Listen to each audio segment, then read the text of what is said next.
Hello, my name is Ashley. I'm with Iteratology, and I am redoing a live real quick because I forgot to actually hit go live when I thought I had. So we're going to be covering questions that you have about SEO for coaches, and I will go kind of back through these as well.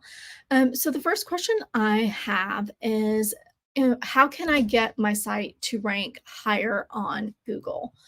And this is essentially the question that encompasses what SEO is about. And it's important to remember that Google doesn't rank websites per se as a whole. It ranks pages and specific content for keywords that it finds and is optimized for. So one of the first things to do is, if you already have a website, is actually, let me go ahead and put this on so that way we know what question I'm answering. And I'm going to share my screen real quick.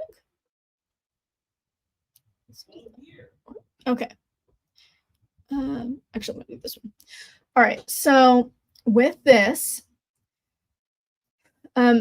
the best way to go is to connect your site to Google Search Console first. I'm not going to do a demo on that, but having the data in Google Search Console will let you know what is Google already finding your site for. So my site is very brand new. It was really fully actually launched August 17th of 2023. The date of this live, it's September 29th. And so you can see that, obviously for my brand name, I'm coming up. This is what I want to see. Marketing for coaches is something that is newer, and I'm kind of excited about because this is what's considered a non-branded keyword. I consider Iteratology and my name to be more brand awareness.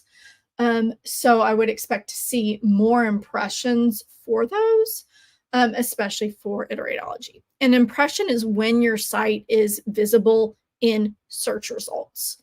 People can see it, or it's shown to a user. And if they click on it, that's how you earn the click there. And so your impressions matter because that's how many times you're showing up in the top 100 for that search term. And your average position is something to track, as well as your click-through rate, which is what the CTR stands for here. Because what Google will do is, whenever it detects a new page, it's like, okay, well, how should I be ranking this? And so it will serve it up, because they're constantly kind of adjusting and doing ranks, rank testing for things.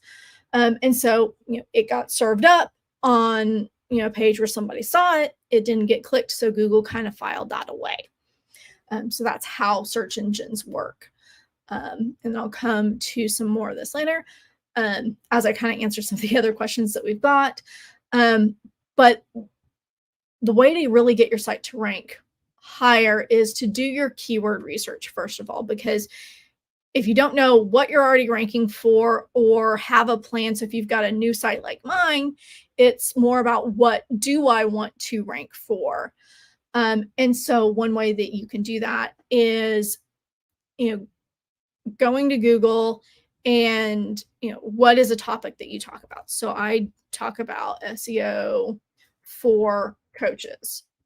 And I'm not going to go super deep into keyword research because that's a whole other topic, but one way you can generate ideas for what you might want to rank for is doing what's kind of called the SEO ABC. So you come in, you type kind of like that broad main term. So if you're a health coach, that could be health coaching, and then you just do, A. And so you could see things that are being suggested for it, and then click, and then you can write down. I like to use my iPad, and I have Freeform up, so I can just kind of jot down and map any of the keyword ideas if I'm using this method. I typically don't, because I do use paid tools, but it's also another way that I can kind of get ideas if I get stuck looking for certain keywords or things like that. So you just take that right down, and then you do the same thing with B, and then C. And so like SEO coaching is one. It's like, because that's what I do. So I will take SEO coaching, but actually I'm going to do different since I've done this before a little bit. I'm going to go to SEO for Coaches. And what you're seeing here, and actually let me turn this off, is I'm using a couple of different extensions. And I'll talk about those in a second. But for this, understanding SEO for Coaches. So who's already ranking well for this? Organically. So when I talk about the organic results, I'm meaning things that don't have sponsors next to them. So if I scroll down to related search, oh, here we go. Here's a sponsored result. So this is something that they paid to have their information displayed here. And most people, care more about the organic results because you can't pay to get that rank. Some keywords have different placements for ads, which is why you may see some sponsored sometimes above the organic, but it'll always have that sponsored flag on it. You'll also see, do coaches need SEO? Different questions that people ask, as well as, related searches. So these are all good ways to kind of do some of that keyword research to find out, like, what are people actually searching for? Some of the data that you see here is, refresh this so that way it'll complete out the data I need. Some of the data you see here is through a Chrome plugin called Keyword Surfer. And this is telling me additional information, like overall for her domain, how much monthly traffic she's likely bringing in from that. As well as for this page, how many words is it? And you can see that the things that tend to do best based on using this plugin that gives us this extra data point is that people are looking for longer articles on SEO and how to approach it. And that they are using, SEO for Coaches a certain number of times on the page. Keyword density is something that you may have come across before. It doesn't actually matter when I talk about it. And this is, it takes us into kind of the next point of doing your keyword research to know what you're trying to rank for. The next step in that is to make sure that you've got high quality content that addresses those things. So what do I mean when I say high quality content?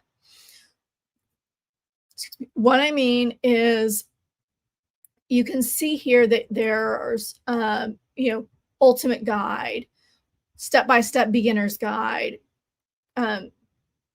There's years in both of this because Google does care about relevant content or fresh content. And in the world of SEO that is constantly changing, fresh content definitely has some weight to it, because you don't want to be following SEO advice. Whoops, I did not mean to do that. You do not want to be following SEO advice for something that was working in 2014, because I guarantee you it's probably not going to be working as strongly now, if at all, just because a lot of the massive updates that Google has made to the search engine. For one thing, mobile responsiveness being part of your site is one of them. So high quality content shows it provides a good user experience. So if your site has a bunch of ads on it that causes a lot of the shifting in the content and it's just really hard to interact with, that's not a good experience. So those sites saw a major hit was it September, December, with some of the content updates that they did. Or was it May? There were a lot of big changes last year. But you can use this to, like if I were to take this and write an SEO guide, which, spoiler alert, I am, these are questions that I would want to write down of, okay, I'm writing on this topic. These are the questions people are showing up, because this is all being based off of questions that, Google people are actually asking Google. And you can actually see that even though, this is the top rank, this is a question that's being answered by somebody that's lower. But again, we still have that kind of guide theme. So that can tell you what type of content ranks for this and what somebody might be looking for. And then, going down for all of this. And the more of these questions that you find relevant and can answer, because when people are searching, they have intentions behind their search. So creating content that answers that intention and then maybe takes them on that next step in the journey. So not just answering the question that they asked, but answering the question either behind the question or that they didn't know to ask, and then leading into like a strategic freebie or something so you can capture their email address. That is what high quality content is. And then you also want to make sure that your site is well structured. And what I mean by this is, one, it does need to be fast. And so this can determine like your theme, what builder you're using, if you're using WordPress, the amount of plugins and if they're up to date, and just the size of the overall plugin as well has a factor. You can optimize what you can so much, but at the end of it too, your site speed is also determined by your host and whether or not their servers are optimized to run whatever your web platform is in. Again, my specialty is in WordPress and Elementor, so that's the knowledge that I have. I actually, as of today, moved off of my shared Bluehost hosting and made the decision to move to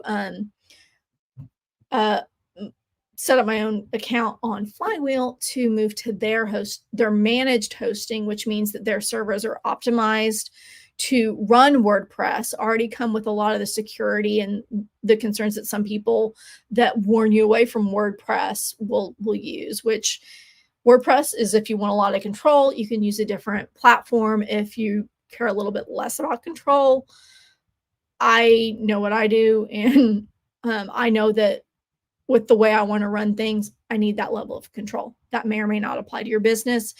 That's why that the website platform matters a little less than the actual speed of the hosting, because that does matter. Now, when I talk about site structure, you'll notice I'm in my settings for my permalinks in WordPress.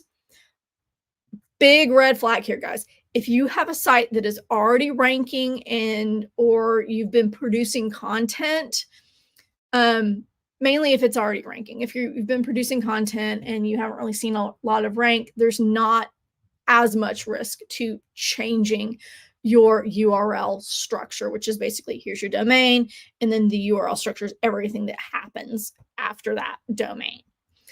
Don't do this if you have rank, because you will confuse Google, because suddenly what they have as, hey, this is a good page, it's like you changed the address on them and forgot to tell them about it. That's what that's like. So don't do this if you have pages that are already ranking. But if you don't, the best structure is to use your category, because generally your category is going to be something that you're going to talk about, which would be an SEO group that you're going after. So in my case, SEO for coaches would be the category, or even if I just did SEO as the category, to have something shorter and then having the post name after it, because then that gets some of that information to kind of start linking through to Google. And from an analytics standpoint, it makes it a lot easier to kind of slice and dice and see what is going. And before I get too deep into this, I am going to double check that I did not make the same mistake and that I am, in fact, live in places. Let me see. Yep. Okay, I am. So let me close out of that before I cause too many issues. All right. Okay. So site structure. If you are planning to update your website next year, this is a good time to incorporate that structure. A lot of times, and I'm saying this as somebody that does design and do websites myself as well, that a lot of people out there will be like, okay, yeah, I do SEO on websites. What they mean is that they may use this structure to make it more SEO friendly. They may make a mobile responsive site, um, which I'll explain what I mean to that in a second when I get to the mistakes that I usually see people making. Um, they may do this, they may install an SEO plugin, and that's kind of the extent of doing SEO on a site or creating an SEO friendly site. Um, that usually means more the technical side of it is that it is SEO friendly. Most of the defaults, if you use WordPress, are either the month and name or the day and name. So by having that year you like hard coded into the URL, I'm also very guilty of looking to see when was this published, because since that's the default for a lot, if it's something that was published 2016, that might make me biased to think that, oh gosh, has it been updated? Because the majority of people don't update their content.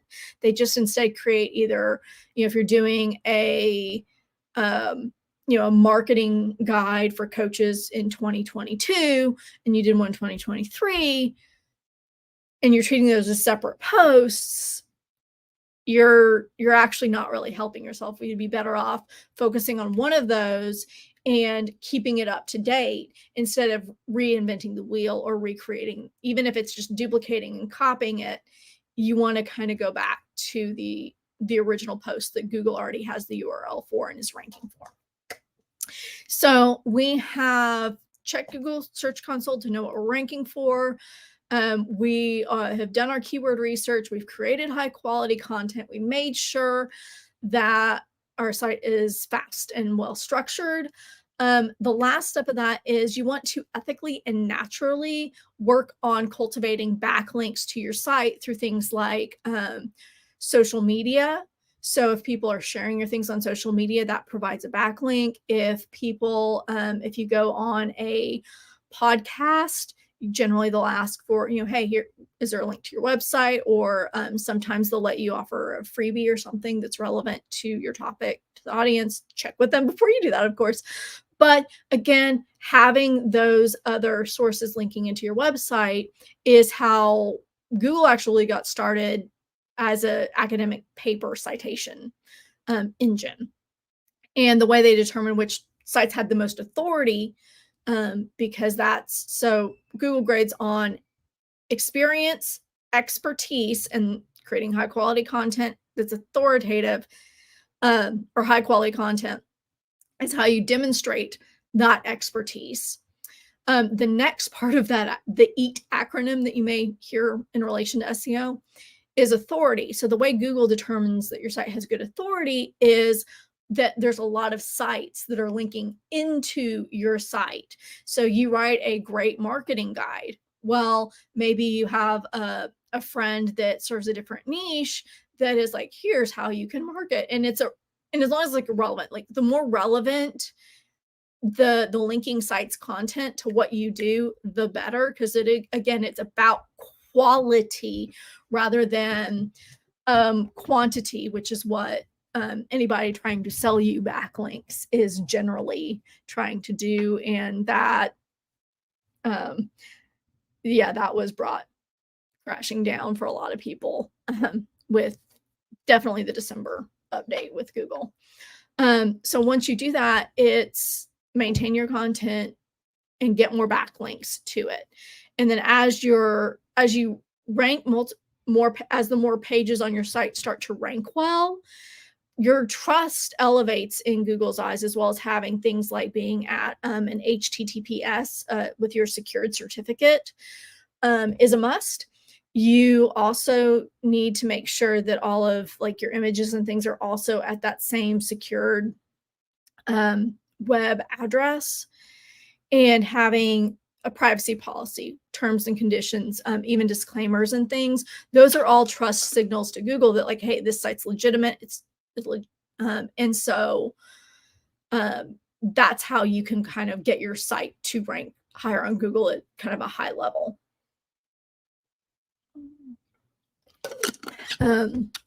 So one of the ways, okay, let me reorder my pictures.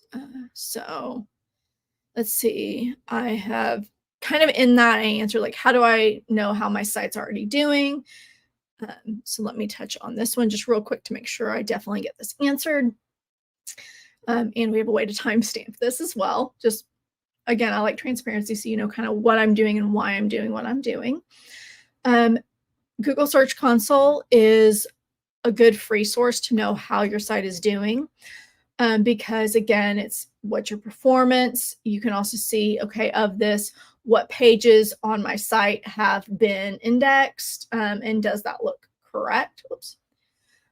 Because you don't necessarily want to index every single page of your site. You may not want, for example, a thank you page that exists on your site. Does it need to be indexed? Probably not. So coming in here and understanding, the data about index pages.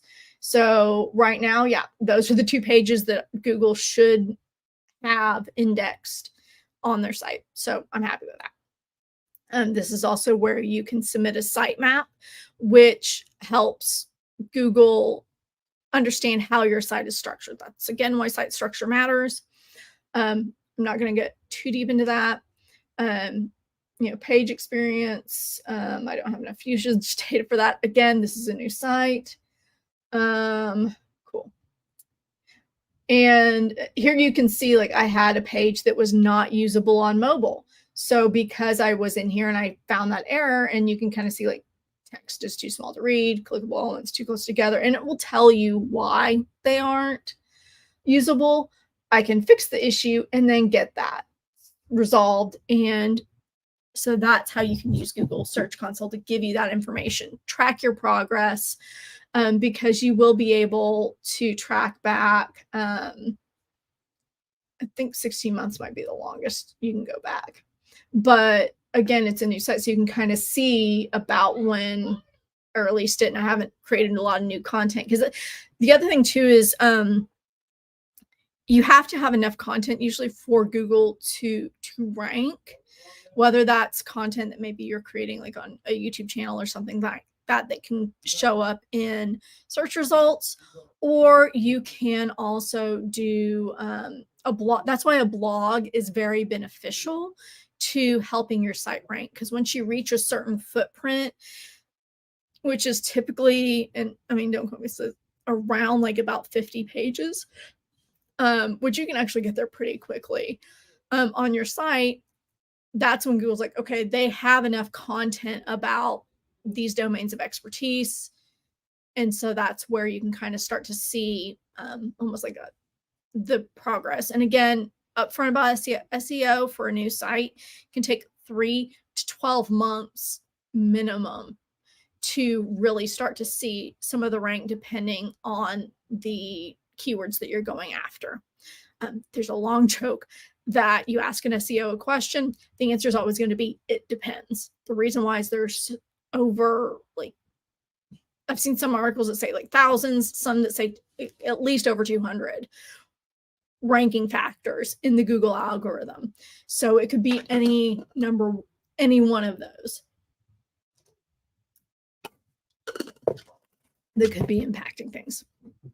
So that is how you can track your results. Now you can take this, and if you, again, total clicks are important, impressions are important, average position is important. And as you kind of grow, I would really actually focus more on the average click-through rate being important, because the higher your click-through rate, the more everything else is going to kind of take care of itself. And how do you improve your click-through rate? One of the ways that you can do that is by making sure that your meta description, um, so right here, this is kind of her meta description. You can see that it's being cut off. If you don't, if you're not already using a tool or plugin that helps you do this, Google will just pull in the first bit of content that's on the page, which is why using your keyword in like your first paragraph or so is generally recommended. Also doing a meta, but writing a compelling meta description that encourages click through. Meta descriptions don't actually factor into your rank from an algorithmic standpoint, but from a user behavior standpoint, if you can, your title gets them hooked. The meta description is for additional context that really encourages them to pick your result out of everything that they see, which then improves your click-through rate, which Google goes, hey, this one's getting more action than the ones above it, so we're going to bump this in rank. That's how all that works. And so just keeping an eye on those. You can also use other tools. There are paid tools out there. This is actually what you get on a free account with SEMrush. And you can use your position tracking. You get 10 keywords that you're able to track the position on. And if your average position in this is 100, it just means that you are in, below 100, because it only shows things ranking in the top 100 pages of Google. So your first milestone, if you're working on SEO, if you're not ranking for anything, is get in that top 100. After that, top 20 is good. Top 10, top 3 is ultimately where you want to be. And you can see that they've kind of broken out the reporting based on that. But you can track up to 10 keywords. You can track competitors.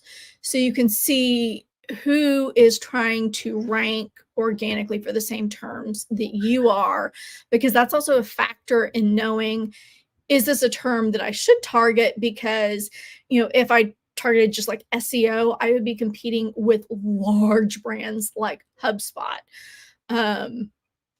SEMrush, and just all of these. And I'm like, I'm not competing with them. I'm one person. I don't have that budget. But by focusing on SEO for coaches, then I am actually using that niching down to be able to rank for a topic. And I would still use the same things that the others would talk about for SEO, because part of that authority and part of the expertise is in talking about stuff that makes sense. So focusing on questions that people are asking.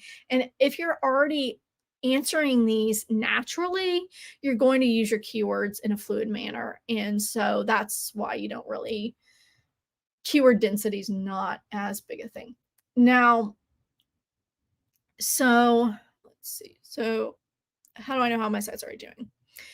I am actually going to jump to how can you do SEO for free, because I think it's important to know how to do it for free, because then you really understand the time savings that leveraging tools or hiring out for something like this is. Because I think it's important as a coach that we understand how to do something or what is involved in it. So that way we know what questions to ask if we choose to outsource it. That way we know we're outsourcing it to somebody that knows what they're doing, as opposed to is just going to take a generic keyword, run it through maybe an AI content generation tool, because those have been around a lot longer than just like the Chat GPT craze that started about this time last year. Actually, it's closer to November, but whatever.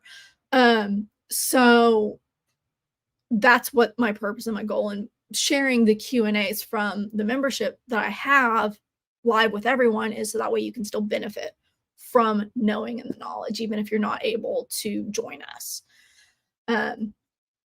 But So SEO for free. I've already showed you how you can kind of ideate, come up with ideas for different keywords through this method.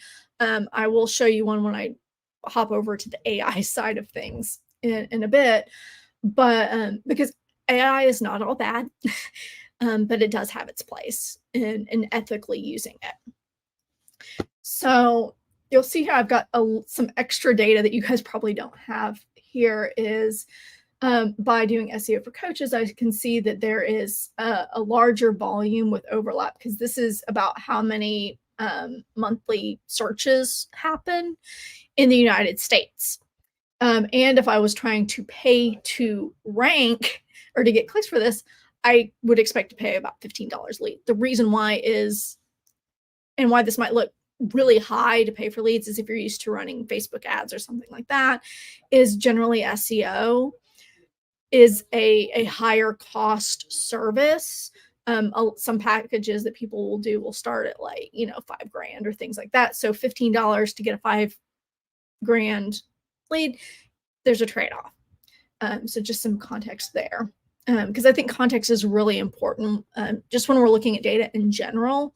And SEO, a lot of it is data driven and data informed. So overlap means that there's a lot of similar content or a lot of similar domains or ranking for these similar things. And so this gives me ideas of, since I do coach websites, you can't real SEO and websites kind of go hand in hand. So this makes sense. Excuse me. So Keyword Surfer is one plugin that I use in Chrome, or Brave, which is a Chrome-based browser as well. And so that lets me know of like, if I was going to pay for this, how much I'd expect. It doesn't tell me anything about like, how hard is this to actually rank for. So another free plugin that I use that is actually by SEMrush is called SEO Quake. And I will link to these in the comments and the descriptions where these videos eventually come to live. But what this does is it gives me some additional data. As you can see here, it loaded in, it's still calculating here.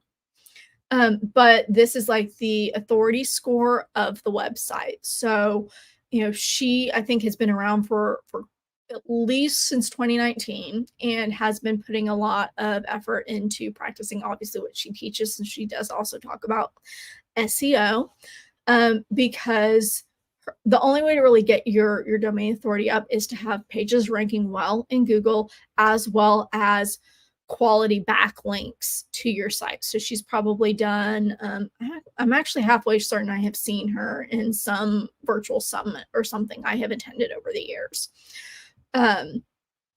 And by doing that, it's more backlinks into her site. She's appearing in more places. So Google's like, oh, she's an expert on this. And so they rank her content and site accordingly. And so this also gives me some things as far as like, she gets about 100,000 visits to her site per month. I think. And then how many pages. So they don't just visit the page that they search on, they also continue through. So this gives me some data that I can kind of compare in Google Analytics to see how my site stacks up. So again, it's all context into how you can look at this data to give you a better idea. So to kind of take it back to nutshell for ranking for free, we put our keyword in. I now have my SEO Quake gave me the estimated keyword difficulty, which is a 58.04, since that's super low contrast and hard to read. Not thrilled with that. But, okay. So what that tells me is that for me as a news site, it would be difficult to expect to rank for that quickly. I would need to do some other things and build up some more content and get more backlinks to kind of work towards that. But it is still achievable. It's difficult, but achievable. So it's not just high quality content that's well formatted. It's also getting backlinks to that content so it gets upvotes in Google's eyes.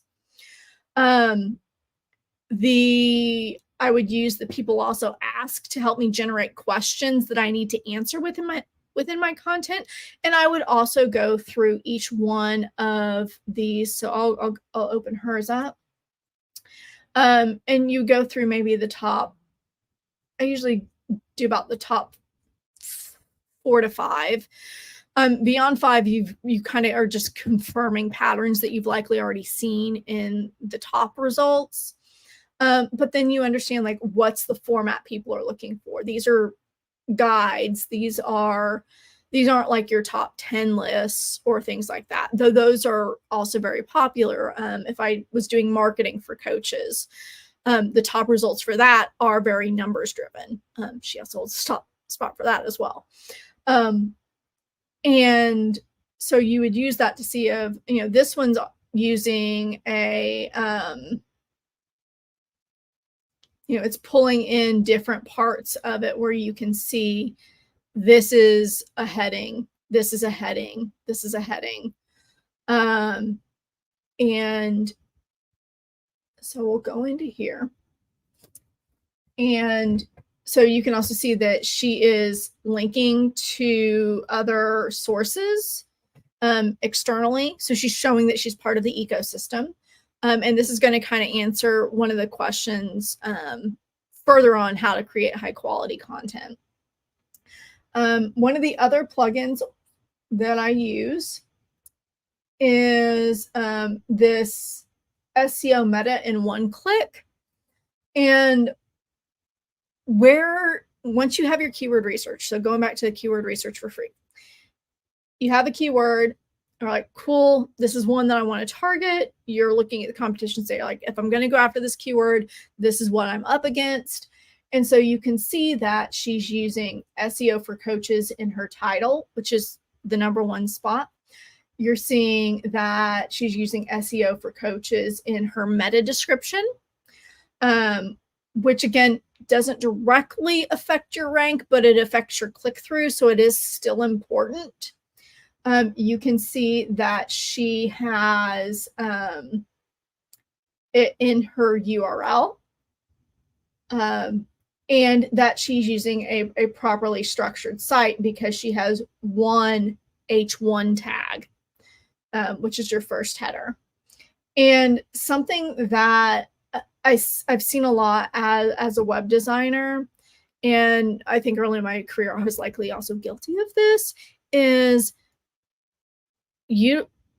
using headings for aesthetic purposes instead of their actual intent, which is to provide structure to the site that informs screen readers. So people that are visually impaired use screen readers to read websites to them online.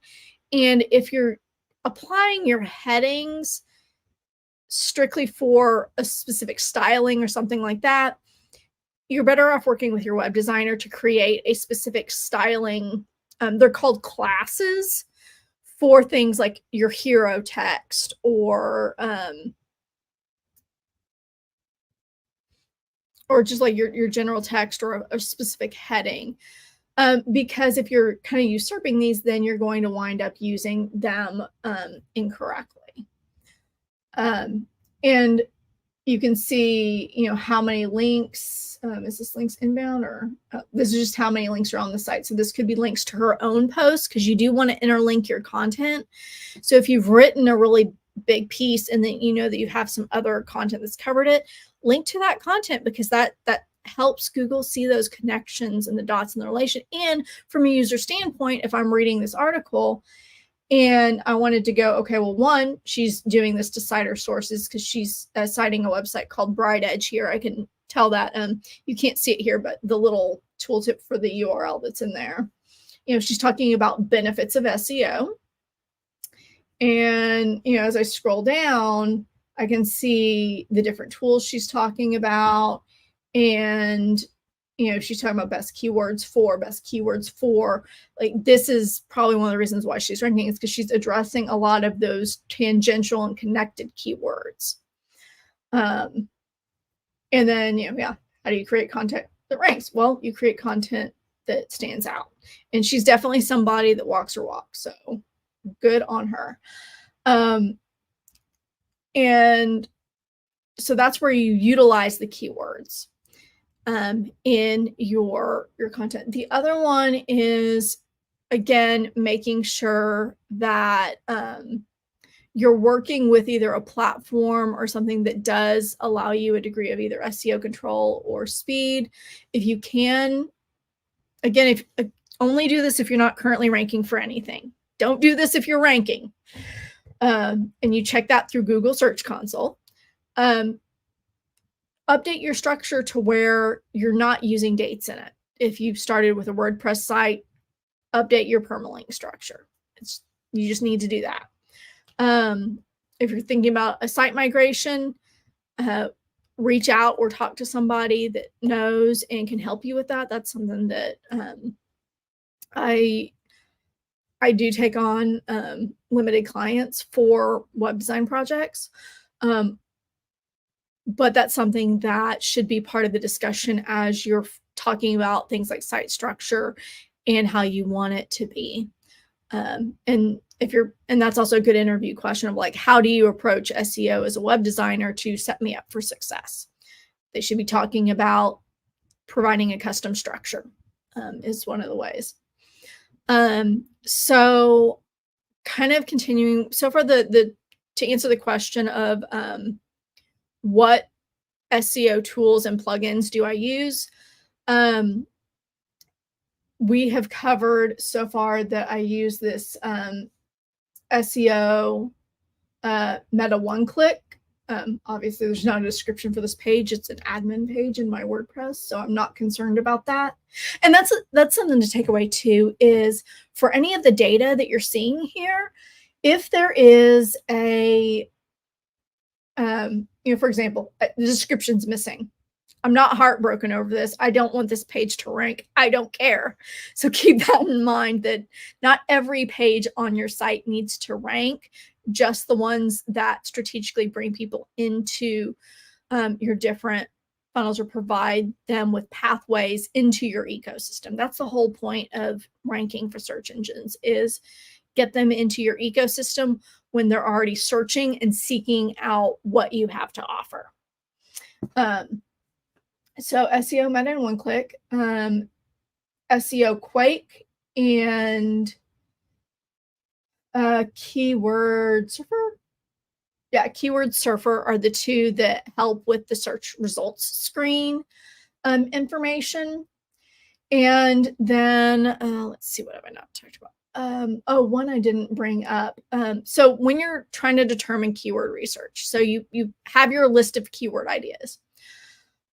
A good first stop is to come into the Google Ads Keyword Planner. You will have, this is a free tool that I use, and this is one of the ways you can do SEO for free. Now, something to keep in mind when using this tool is, one, Google doesn't really want you to rank for free because they make a lot of their revenue off of ads, of course, but they still want to serve the highest quality content to the people that are searching for it. That is their ultimate goal. So when you see things in tools like this, and a lot of the SEO articles that cover how to do keyword research, and trust me, that's a big rabbit hole that I could go down, but it's outside the scope of this Q&A, is that they are very geared around toward bringing dollars in. So most keyword research is talking about how to rank, how to approach ranking if you are maybe potentially eventually going to run paid ads for it. A lady that I work with in my day job is, she runs paid.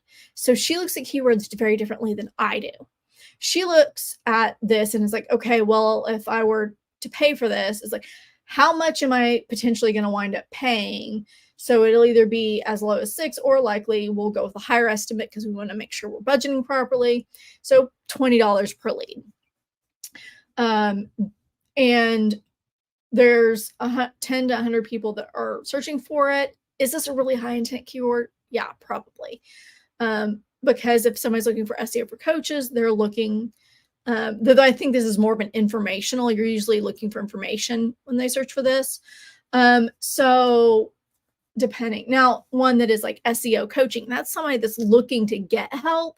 That one has more of a buying intent, and it also has a higher average monthly search range, and it's low competition. Low means if you're running an ad, how low, how likely is it that you're going to have to be paying a lot more to run that ad, or is the competition for ad space on this keyword relatively low? That's what competition means here. I use, again, the free version of this tool, which I hopefully have not exhausted my daily. You can do so many daily searches here, but if I do SEO for coaches, this is again by the same people that do the SEO Quake, which I think has a slightly different data set in it. And I'll tell you why. Using a paid tool like this, and full disclosure, this is, I think now 130, no, might be closer to 140 a month. Which is another reason sometimes it's better to work with somebody that is fully SEO dedicated, because they've usually already paid for these tools and have access to them. But if you're just trying to that's the investment you're doing, take some of that ad budget. If you're running ads, allocate it to a tool like this, and you can start to kind of wean off that ad budget, hopefully. But this tells me, okay, information. They're looking for an answer. And again, this is free. You get so many searches on this, so you can take kind of your top keywords once you've maybe vetted them through here. Because if somebody's paying to rank for this keyword, that means that they're making money off of it.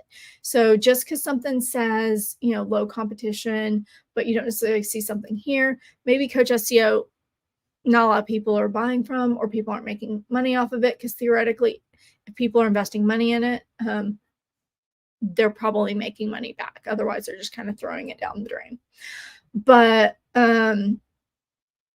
this tells me, when is this trending? So if I were writing, I don't know if this is on an upward trend, it could be, or if it's just something that really spikes at a certain time of year, then that's when I'll want to kind of plan to do that.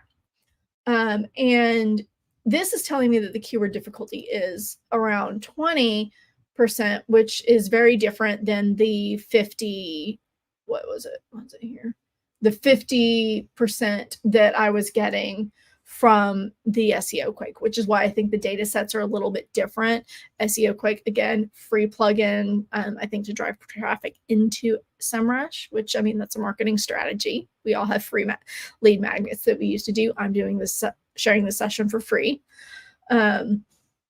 But then we also have these other things. So I can tell that, there's site links, which are your typical results. And then you've got different features. So there's videos on this, but it doesn't show up until much lower on the page. People also ask. So this tells me what other widgets I could potentially rank for. So that I'm like, this is a good keyword. I would want to do this. If you have a paid plan, you can build out a keyword list on this, but you can also export this information as well to do that. And the other thing you can do is switch to the questions. I'm not going to do it on this because it's such a narrow search, but if I was doing something broad like SEO, and I switched over to questions, that would also give me a good list of questions to use for creating a very robust article on SEO. So with the content, you want to ask the question. So that's how you can kind of do SEO yourself for free. This also does have a free position tracking, where I think we already talked about this, but just in case, you can track your position for up to 10 keywords, which is why if you're starting out, I would pick your top 10 that you kind of want to go and rank for. You can use some of the data to inform and prioritize that list, and then set up something like this. The last tool that, actually the last two tools that I use, I'll show you. The plugin that I use for SEO with WordPress is called Rank Math, and I do pay for the pro version because it lets me kind of, have some better analytics. I'm very analytics driven, so for me that's worth it. It's also pretty affordable. I think it's like, was it 49 or 50 a year, so 49 or 59 a year, something like that. But it also is a plugin that gives me, again, control. We can unpack that one later, my level of control. But we do have the ability to, I don't have a podcast plugin or anything like that on my site currently, so I don't need to have that turned on. Well, that's not adding to the code of the plugin.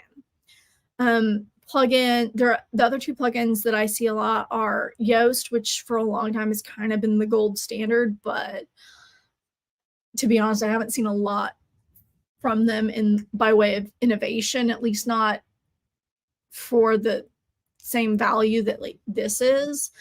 Their interfaces are also a little clunkier. So for me, again, user experience does matter a lot. But they do some of the same things. So I'm not telling you that if you use Yoast, you're doing it wrong. Like Yoast is still a good plugin. You'll still kind of get what you need out of it. All-in-one SEO is another one. But what this does is, this has some AI built into it. Again, that is additional cost. So you can use it to help you kind of shortcut your content creation. Now, SEO and AI, you do not want it to, actually, I'm gonna put a pin in that one because I do have an AI specific question I will be getting to, and we'll get to that there. All right, let's see. But you can see like this is one of the easiest ways to generate a sitemap, because you have a lot of different settings that let you control what you include in it, because you don't need to include everything in your sitemap. And having a good site structure helps you set up a really optimized sitemap, so Google's looking at the right thing, because the more you help them manage their crawling resources, the more they reward you with rank too. But again, content's always going to matter more than any of that. So focus on that 80% of the thing that's, or the 20% that's going to get you 80% of your results. And that's going to be writing the high quality content that addresses the needs of your audience. So the way this looks when you are in, sorry, I misspelled my mouse, in Practicum. So we've found the keyword research. I have the one that I'm doing. I've got my SEO for coaches. Cool. I've got that. I'm not going to go into it with this one because I haven't actually built out this page or done anything other than like just set it up. So we will go into my membership information page that's here.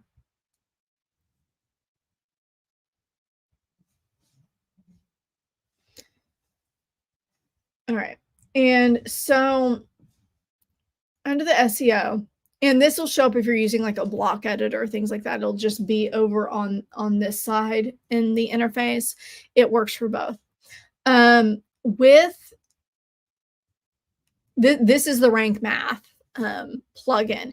And one of the ways it makes SEO easy is I can see this is kind of a preview of what Google might be showing up, or what might show up in Google ranking. Remember, Google can rewrite your title and meta description if it so chooses by pulling in what's taught there. So basically the only time they'll do that is if you don't make this relevant to the content on the page. And so you can see that, I'm working on trying to get this ranked for Marketing Made Easy for this one. And so I have it here in my title. I have it as part of the URL, and I have it in the meta description as well. So it's in all of those places. That's where I want it. You can also do the same thing that'll set up kind of the social And I do recommend that you do this because if somebody pastes a link, it's going to look good on social. And plugins like this let you do that. And so it just pulls in from the other. And then it gives you this really nice little checklist here as well. That you can see. It's like, okay, yeah, it's in your title, it's in the meta description, it's in the URL, things I already talked about, appears in the first 10% of your content. This is kind of the fallback for if you're not actually putting in a meta description, it'll look to the first part, the very first bit of the content. And then making sure that you're using the keyword in the content and that your content is long enough. Depending on the keywords that may matter more than others, that's where the Surfer plugin that I used, I have to turn off SEO quick to make it actually show up. Let me refresh these results real quick. Just because interfaces being interfaces. So that's where you can see like number of keywords is, if this page were my SEO page that I was doing, I'm running about 4,000 keywords on it, or not keywords, sorry, 4,000 words on it. Well, that does kind of track and keep in line with what others are doing for it. So that actually helps a lot. So that helps you kind of gauge. That's how you can use these tools in tandem with one another. And you'll see that you don't have to hit my goal is to get it to at least green for the things that I care about.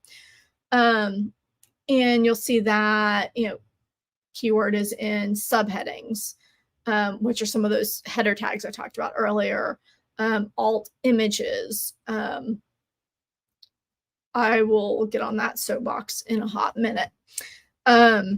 And here, you can see keyword density is here, and you can see it's just kind of a little caution arrow. Again, keyword density doesn't matter so much as thoroughly addressing a topic for something that you're trying to rank for. And then outbound links, I could probably fix that. But for this, since it is actually a sales page, I don't need to have an outbound link. But if you're writing a blog article or something, especially if you're citing statistics or things to kind of help make your point, you definitely want to link back out and let it be a follow link. You didn't like no follow has specific rules. Again, very niche tangential topic. But you can use this to kind of like guide your content creation. You'll notice my SEO title doesn't contain a number. It doesn't need to. That's not the goal of this page. So you really have to consider what is the page's goal with what you're doing, and do you want this page to rank or not? But this gives you that content and then some readability and things like that. So that's what Rank Math does. You can also use, again, they have a content AI thing that'll help you. There is, I don't think it's in this interface. I'm looking to see. Oh, no. Not in this interface, but in the block editor. Let me exit and go to the block editor. One of the cool things that it has is that it will also show you, if you've got more of the content than I do on my site, it would say link suggestions. So interlinking your content is like the #1 thing that people overlook when it comes to a site, which is actually a great little segue to what are the most common mistakes that I see coaches make in SEO. #1, not doing the keyword research. I've kind of covered keyword research at this point as much as I'm going to. And also using the wrong keywords. We all have ways that we think and talk about things, especially if we're in our zone of genius and subject matter expertise. We do tend to use jargon terms. Like if I were to tell you, header tag, alt text, these are things you may never have heard before. And so I will actually be explaining alt text in just a second. So knowing the words and how people are searching for the things that you talk about, and then matching your language to that is what's going to help you kind of overcome that. Plus, keyword research is really just discovering what is the market demand for the content that you have or the services that you provide. The next mistake that I see people make are ignoring the on-page optimization points, which we just went over with the your titles, your meta descriptions, all of that. But I am going to get on my soapbox just for a hot second about alt text. So for those of you that don't know what alt text is, it is essentially when you put an image on your page, it is the text that you use to describe it. So if you are using, we'll go into my media, and we will go with, okay, yep, this is good. So we'll go with this image. Alt text matters most for images that are not there purely for aesthetic purposes, which means they're not just there to look nice. A lot of blog images, when you have like let me look, and I don't know. I'm doing this. This is not an aesthetic image. It is there to illustrate the point in the text. So this, you would want to have alt text with it to explain what it is. But if it's something that, let's say this was an image of just, a nice flat lay with, a teacup and a MacBook or something like that, and it's just there for aesthetic purposes, you just need to put aesthetic in your alt text and move on in life, because it's not there.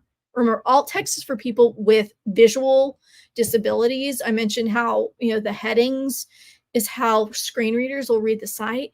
Screen readers read your alt text. So you want it to be descriptive, and you want it to be on the things that are adding additional context, like this image that she's included on her site.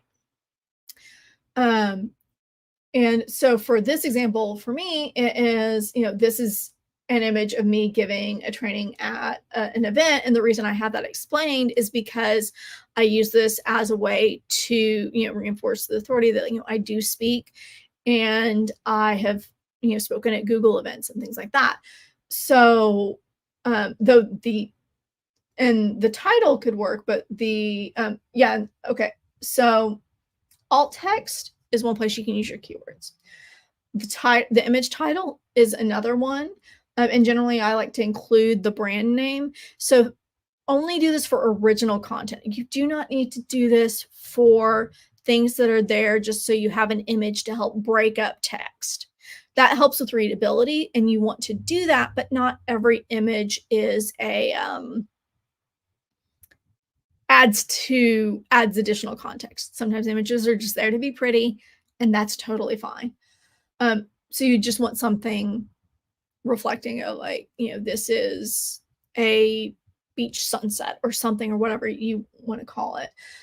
Similar with the file name. But again, the file name I would only worry about if it's your own original image and you're trying to associate it with your brand. So that is image SEO in a nutshell. But again, on-page optimization points. The big ones: your title, your meta description, your headings, and your image alt text, and your file names really can kind of be tangential. You do want your file names to actually make sense to a human, not be img _ 0452, because while visually you can do that, it's just a lot better and makes them a lot easier to search if you're looking for a particular image. So make it easier on yourself. Use semantic file names. And so not doing keyword research, ignoring on-page optimization. The third mistake that I see people make is providing a poor user experience on mobile devices. We already kind of touched on that, where, I had an issue where I believe, I had text that was too small to read. I had click elements that were too close together, because if you're on a phone, it's super tiny and you're it's hard to click things. That's why most buttons on mobile devices are big, because you want people to take action, and that makes it easy. Neglecting your mobile devices can be one of the biggest ways that could be keeping you from ranking that is on the more technical side of things, because experience matters. And how do you know if your site is mobile responsive? One, pull it up on your phone. Can you do everything that you need to do on it? Is it not working so well? If it's working, or if you're using a WordPress, one of the ways you can check is, for me, WordPress Elementor, and I can go in. Apologies if this is bad. I am on rural internet, so bear with me. So it has this responsive mode here, and I can just click to go down to a phone size and see how my site is behaving or should behave at this distance or at this size. So I'm like, okay, if this is too small, then I can adjust it. And so that looks good from a mobile standpoint. So Google gives me the checkbox for that. And then let's see. So the fourth mistake is low quality content or duplicate content. So having pages with the same title and meta description usually sometimes will flag, because those are the things that Google looks at first. And if you have a template that you created, like, templates are very good and useful, but make sure that you update the titles and meta description. Otherwise, you're basically kind of creating things. And one of the tools that can help you solve that is the site audit. SEMrush for free will crawl up to 100 pages of your site. And some of the errors that will throw is like if you've got duplicate content or things like that. So that's usually where I see people that have been doing this a while have a thing, or if you just have pages that have very low content. And there may be reasons for that. Thank you pages tend to not be, these big long essays, but if it's a page that you care about and you're trying to get to rank and it doesn't have a lot of content, you need to beef it up. If you've been blogging for a while and you might have some digestible bite-sized things, consider bringing them all together into one robust article to kind of refresh the content and give it more of that oomph. The other thing that you can do is, we saw that globals, okay, yeah, I had to remember the canonical is. So you'll see this thing called canonical URL. So if there's a reason why, sometimes there is a legitimate reason why you have two pages with very, very similar content. So what you'll do in that case is, like, you might have either a landing page or a very specific article for something versus you've got like your main one.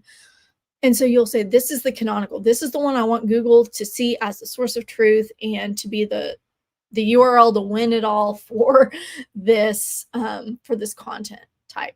Generally, most coaches' websites don't involve a lot of the canonical URL stuff, unless you've got like a larger content machine behind it, like a podcast or something, in which case, depending, you might want to.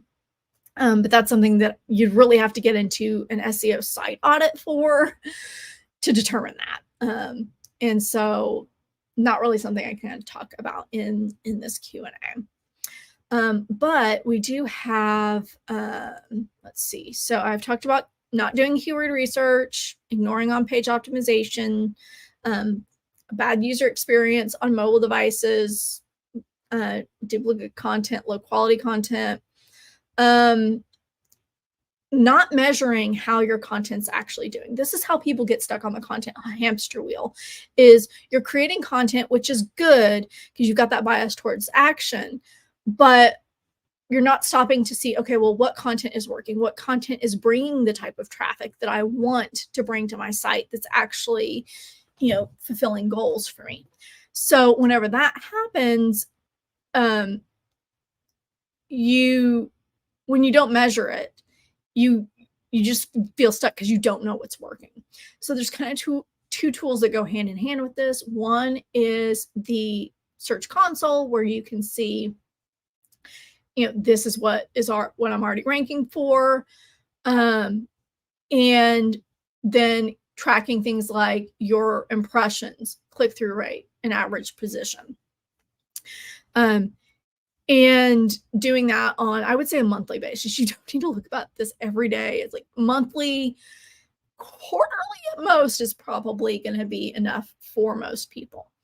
The other thing is with Google Analytics, I don't have it pulled up right now, mainly because I don't have any data to show you in that one, but using Google Analytics to look at your content performance of what blog posts have the most page views, what pages on your site have people interacted with the most, what has the highest engagement rate or the longest on-page time. Do those things make sense for the goal of those pages? Google Analytics is a whole topic I'm getting into in a couple months in November. So, send me those questions as well, and I can answer them then. And the other is not really building. So, not building quality backlinks is another common mistake.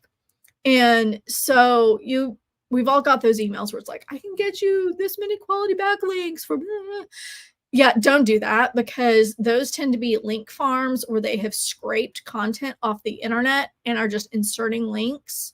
And the whole purpose of those sites is to link out to other sites. That is a low quality backlink. You do not want to go anywhere near that. Don't ever pay for a backlink. Period. End of statement. Full stop. End of story. Paying for like a PR firm to help you is different. But paying for just links themselves, do not do it. Just don't. Because it will hurt you way more, especially with the current algorithm, than it will help you.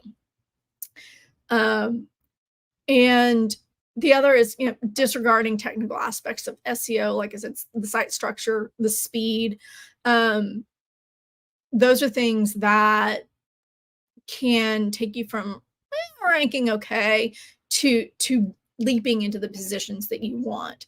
Focus on like getting your content doing well. The content is the most important part.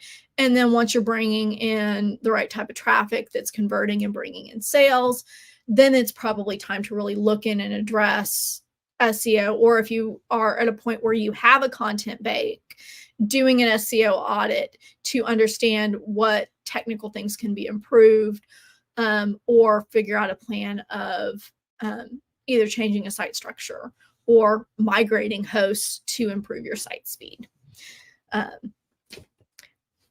But again, focus on what's easier for you to do first, which is going to be the content creation and getting that valuable content out.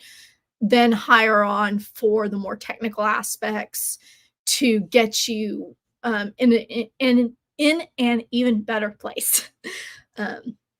So the last question that I'm going to answer is probably the one that is come up the most in conversations that I've had, and that is, it's okay to use AI to help with my content.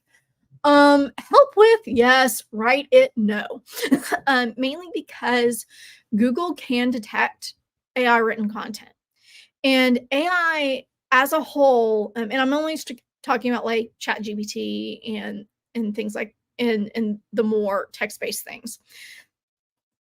Image AI is a whole different topic I'm not going to delve into now, other than my stance on it is no. But that's mainly because of copyright stuff dealing with images. But for tools like ChatGPT or Google's Bard, I actually use them myself. So it would be very hypocritical of me to say like, oh yeah, AI is bad for SEO. Like, no, when used appropriately and ethically, it can be a super effective tool to help you with your SEO content. First and foremost, treat it more as that idea generation tool and maybe even helping you structure some things, but it is never your final draft. And it's not a substitute for creating your own content. So what we'll do here is I'm going to go ahead and give an example of how you can also even kind of shortcut some of the thing. Yeah, I figured. Of course, ChatGPT is not going to cooperate. We hope. Let's find out. Okay. So I'm going to take, so there's going to two ways we can attack this. One is really trying to find what are those like pieces of content that I could write that are underserved topics for your niche. Or if you're a coach that I'm like, yeah, I'm just trying to figure out like, am I niche too much? Or how can I niche more? Or how can I write content for a specific subset of my audience? This is what you need to pay attention to. This is going to help you. So I've been playing around with some prompts here. And so assuming you're a coach that is specializing in niche, and we're just going to replace niche with a topic. So let's see. Assuming you're a coach specializing in health and wellness, just because that's a topic I'm personally interested in at the moment. And you're starting a blog to sell your offers, please provide me with a list of underserved blog topics to this niche. So I'm going to do that. And we're going to see. Okay, there we go. So ChatGPT is actually going to cooperate. Earlier, when I forgot to hit go live, it was not. So yeah. So we've got this, and you can say like, hey, cool, share more. Let's do it. So I'm going to also do the same thing. So you can kind of also get a comparison of Bard and ChatGPT as well. Because one thing to know with ChatGPT is its level of knowledge is cut off as of September 2021. And I believe that's true even for the paid version. And all you're seeing me use is free on this. I'm not, the only tools that you've seen me use the paid versions of is Rank Math and Elementor Pro. Like those are the only two things that have seen money in this. And so you're going to get a little bit more up-to-date stuff with Bard. Experiment with both because I've been hit and miss with both. Always verify the information. Bard's pretty good about like, if you start priming it, like, hey, cite your sources, tell me the sites you link to, it will do that. ChatGPT sometimes does that. It's not really great at it. It might tell you, hey, I can't do that. I'm an AI thing. Ask it again, and then it sometimes will. So just some quick AI pointers there. But the thing I like about this is that you can do different drafts. So I can like switch it up to see how there's different topics. They organize it differently. This draft reads a little bit more like how somebody might type it into a search bar. So, you know, health and wellness for caregivers or grieving or trauma or just any of these would be good. And you can also do mental health tips and things. And the idea is you don't have to start a new chat every time. You can kind of keep it. But I'm going to do this because it's how to cope with stress and anxiety. That's a good one. So that gives us that.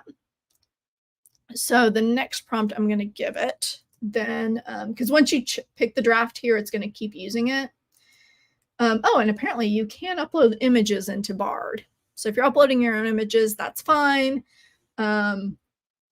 Which I think you have to pay for that in ChatGPT. So heads up there. Let's see, other questions. Let's see, health and wellness. We are doing stress and anxiety. Let's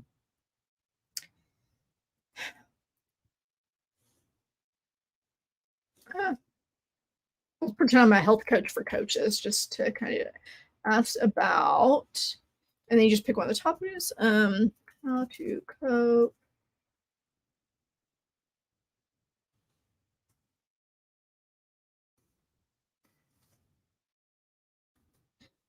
And I will say I'm not a health coach. I know nothing about this topic other than may or may not experience it myself. And so I wouldn't, this is an example of like, if you're doing something about a topic you don't know a lot about, it's better not to. So for this one, we can do, you know, family wellness challenges, aging gracefully, eco-friendly wellness. Like, there are these biohacking. Biohacking is interesting. So we'll do like as our questions. Let's say woman. I am one. When asked about how I'm picking topics that they provided, so that way I'm kind of keeping the conversation going. Biohacking for beginners. We'll keep that one going. All right, and so over here we've got questions. So these are the questions that I would want to address in my SEO content for the best ways to manage stress and anxiety, all of that. And so just the things that it's kind of spitting out early, because it's getting your juices flowing when it comes to creativity. Because honestly, like AI has been the thing that's helped me get unstuck the most probably in my business lately, just because ideally you'll also prime this with like, this is, you know, a little bit about my background, what brought me to this, who I am, like your more mission, vision, values type thing, a little bit about your brand story and all that and who you serve. And because the more you kind of prime it and then feed it these questions, the better your answers are going to be. So now that we've got this one, and then please present me with questions. I think I said, did I say coaches? Coaches, yeah, coaches. This with buying intent, which buying intent is like looking to hire or buy a course or program related to stress and anxiety. And then, yeah, and then this is going to be, and so see how it's given me, you know, here's biohacking, how does it apply to women's health, all this information. That's really cool. And then it's going to help me generate more questions with women. If I'm incorrectly, that would be awesome. Related to, and then you just replace the topic, biohacking for beginners.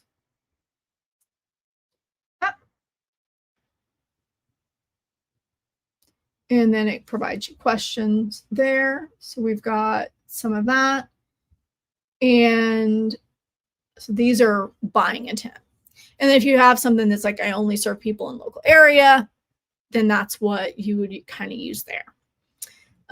We can also do this from kind of a bottom up approach, from like, you know, here, what's the niche, and then kind of, you know, working our way out into the keywords. So for that, I will just do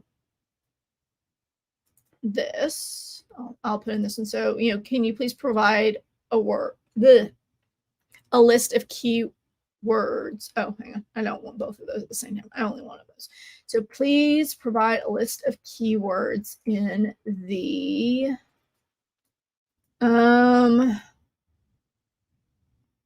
anxiety coaching niche. And then we'll do this one. Just because you can see, this is really just so you can see how fast this is. And bio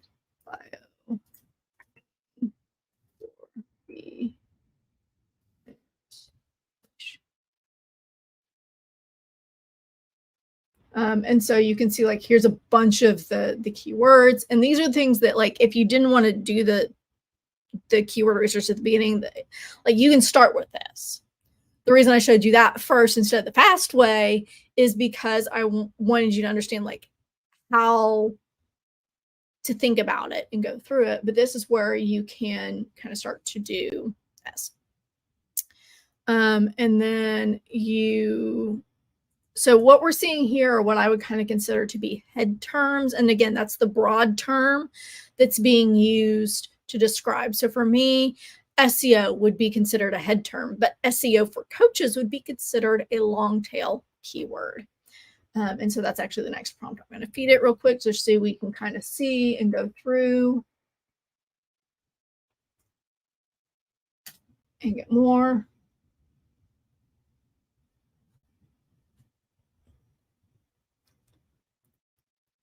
And then now that we've got our lists, one of my favorite things about AI is the fact that it can help you group things, because then that kind of gives you your structure where it's like you have this pillar of like, we're going to talk about this pillar, and then these are the little tangents we're going to go out on from there.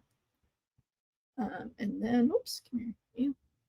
And again, remember with Bard, you can always like have it view other drafts to see if there's ones that might be more relevant to you. That's probably my favorite thing about Bard is the options. So we'll go with this one just because I see time management in there.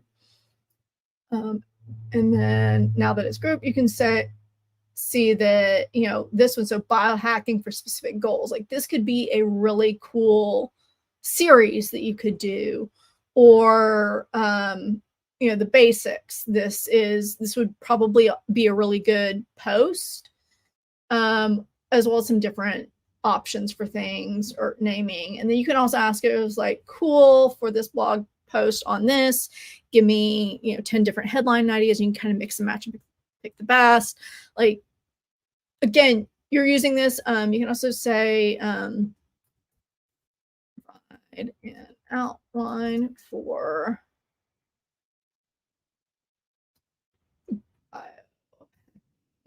basics for beginners. Actually do this. Hacking basics for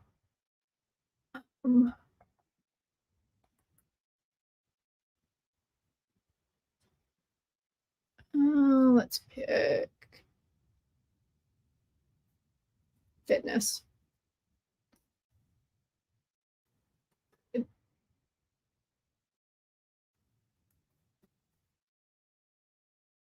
So please provide an outline for this. And then it gives you an outline. You can take it, use it, have it, tweak it. Like you give this feedback so that way it helps you kind of craft it a little bit better or structure things. Because I don't know about you, sometimes I have like 70 billion ideas all at once. You just brain dump in this, say like, hey, help me organize these ideas. Boom, done. And you're able to get kind of that next clarity step and just move on. So yeah, I mean, you could easily, like following an outline like this, you can easily hit most things that rank well tend to be north of the 1,000 word mark. That's not a hard and fast rule by any stretch of the imagination.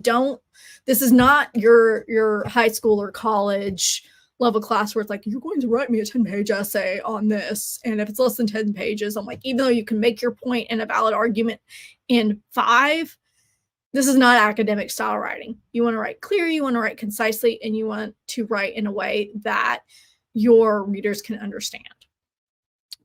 So again, don't write just, or don't be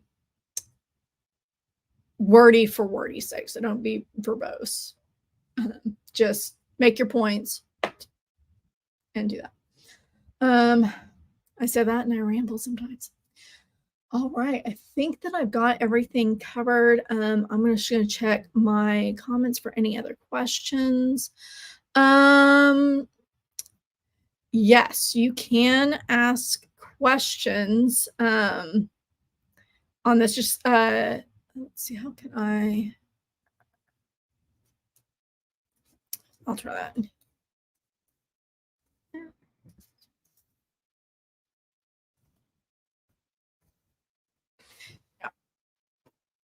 I will do that. Okay, so it will. Is there a way that I can? Oh, here we go. Show. So I had somebody on YouTube ask me if they can ask questions. I really don't think that's the actual PewDiePie. I would be very shocked if it was. It'd be kind of cool. But yeah, I will. if there's any question, I don't see anybody that's like actively typing questions. Let me pop back over to the other places I'm streaming this just to see. But yeah, if there's something I haven't answered, or if you want me to kind of go back and talk about it again, I'm happy to do that.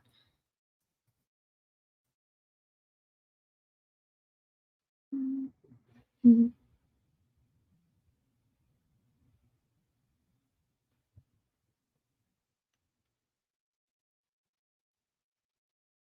Okay, where is? All right, I'm just checking Facebook. Don't see any present questions there. And let me go switch over to my page and check there. So I'm live in a couple different spots now. All right, I don't see any questions or comments. But who knows, if you are watching this after the live has ended, and so if you're watching this after the live has ended, feel free to leave your questions in the comments. Who knows, I've been known to hop on and answer them individually. And so I'm happy to do that too, because I think especially with rising ad costs and things, really leaning into SEO is a good investment now, whether that you're investing your time or your money to do that, because you can hire somebody. I highly recommend hiring somebody more for the SEO strategy, because the best people to write your content are going to be you. If you do want to work with me, I will include links and ways to do that in the comments, or in the description that'll be available on YouTube, where the replay for this will live. You guys have a great evening, and I look forward to posting more of these. Thanks.